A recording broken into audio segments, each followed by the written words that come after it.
Hi, my name is Linda DeGroot, and I'm 49 years old. March 26th of 2011, I was playing ladies pickup hockey at Farquharson Arena, and we were having a little game of shinny, and I fell. I was skating forward and went to skate backwards, and I fell and hit my head on the ice. My name is Marilyn McMannis, and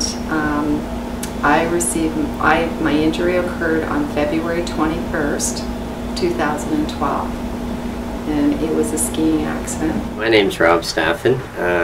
I got my injury cycling. I'm an avid cyclist. I was at the Joshua Tree National Park near Palm Springs, California. My name is Allex Stacey, and I was injured in March of 2011 playing varsity rugby for the University of New Brunswick. My name is Liisa Umdrid. I was bike riding one night and I fell off my bike, and I wasn't wearing a helmet, and I split my hip on pavement. I'm Darryl Brockhaegen, and I fell off of the roof and hit my head. You are not allowed to watch TV, you're not allowed to read, you're not allowed to have any exercise whatsoever, you're not allowed to be on the computer. So to me, that was, I always call this the recipe for depression. The first words, if I need to say it in two, is lonely and isolated. Because I'm a busy person, you know, you go from the extreme of having a life to having a couch. So depression is always kind of at your heels. Go from being an active person to pretty much doing nothing. Angry, a little depressed, frustrated, very frustrated. I wore sunglasses 24/7 inside and out when I was really light sensitive, and I felt really awkward because it was drawing attention to myself. Like, people would think, oh, you're too cool to take your sunglasses off inside. But you get over that really quickly because you feel so sick that you just don't care. It's wearing sunglasses in a store. Well, when someone's wearing sunglasses in a store, there's something wrong. Like, I don't care how you try to slice it, that's odd. And I remember getting to the checkout, and I have my sunglasses on. I'm looking at my money, and I can't count the money.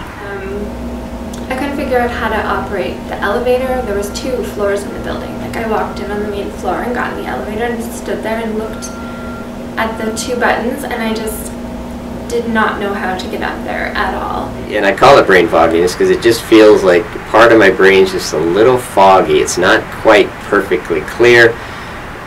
When I look at things, when I think about things, I'm just 1 second behind compared to what I was before. My vision was completely screwed up, my balance, and I'm very competitive. I like sports, I love sports, and I was shocked at how the impact was on everything. I knew that I wasn't right, and I'll just keep it as that, because most people will know what that means. You're just not right, you're not yourself.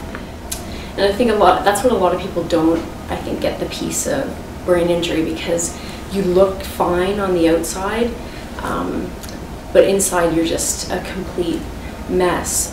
I would say to people, I've lost myself and I don't know where to find me. It just sort of seemed that I was in like a stall pattern, because everyone talks about just give it time. Eventually things will come back, everything's coming back, you just need to give it time. But there was never anyone who was able to give me guidance on specifically how to get through a day, how to modify things so that I might be able to take them on now with what I've got right now, instead of waiting until I felt better. And then to come here and meet them, and then instantly they say, yes, you have these deficits and you need our help, and we can help you. There's a light at the end of the tunnel. If you do what we ask and stick to the plan, things can come along. I got I consider it the full meal deal in that I had social work, physio, occupational therapy, and speech and language. They have a very comprehensive program that reaches out to families and encourages support at every level. So immediately they invited my husband to join in, and I thought that was fantastic because the people who are around you, you can't do this alone. You need help, you need support. As soon as I got in the course and started to hear each week from the therapist of things you need to do as an outpatient, it was like a light bulb went off. I was just symptomatic all the time because I had no clue what brought on my symptoms. I had no clue how to manage it. And at Parkwood, they have an exact formula, and they know it so well, and they know exactly how. And if you follow what they say, you will get better. The biggest thing I've taken away is that just a general sort of empowerment to look at ways of taking on things differently. I will say now I am forever grateful for all the support and guidance, respect and understanding I've received from Parkwood and the team, and I'm not sure what I would have done without that support. Pacing. Know your limits. Hands down, the planning and pacing. Absolutely, without a doubt, the day planner. I fought it. I remember going to the ABI 101 and they talked about the day planner. I thought, I'm never going to get a day planner. I don't do anything all day. I'm never going to write down. And of course, I did. And that's the one thing that saved me. A lot of pacing and planning, those are huge. Take a nap when you need one. Don't try to be the hero. And I think the most significant thing that Becky taught me was to plan and pace.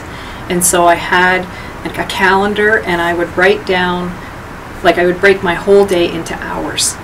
And so for this hour I'd do this, and then I needed a rest for an hour. Then this hour I would do this, and then I needed a rest. And so without doing that, I still do that even now. I look at my day ahead. I don't have to write everything down, but I still have an iPad and I still write down when my sleep's going to be, when I'm going to have lunch, when I'm going to do exercise.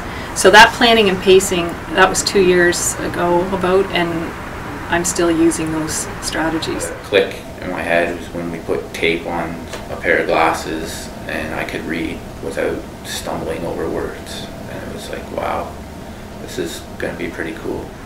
I take medication and anti-anxiety medication at night that helps me sleep through the night, and that's huge. If you want to get better, you have to be able to sleep. Nutrition, I found that was critical. And I think Return to School Group was a big turning point for me. I think it had the greatest impact on my life in the last 6 months. I would definitely say. Especially the part where Becky Moran shows you the Parkwood points plan.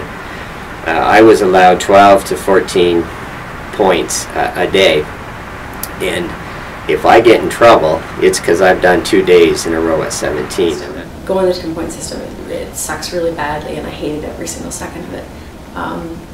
But it will bring your symptoms down to nothing. It will manage you. I, for a long time, just tried to keep doing things because I felt like I had to be productive, and you can't. You have to say no and just allow yourself time to heal. It's a very different exercise to reframe things to ways that are going to make me successful now. Look back often and make sure you see how far you've come, and don't get lost in that I didn't make it to the end kind of thing. I just think that it's taught me a lot what is important in life, that your family, your friends, your faith, how you treat others. And my new favorite saying is, don't sweat the small stuff, because it's all small stuff. You know, there are still some days where I think, I'm better. I don't have a brain injury. So I have to have people say, Linda, you still have a brain injury, except that you did everything right today. You planned, you paced, you know, you took your medication. That's why you had a good day. So I will say, regardless of what you face, and despite the dark days and uncertainties that we see from as an injured person or a family member or friend, the rewards of your efforts are potentially enormous, and never give up.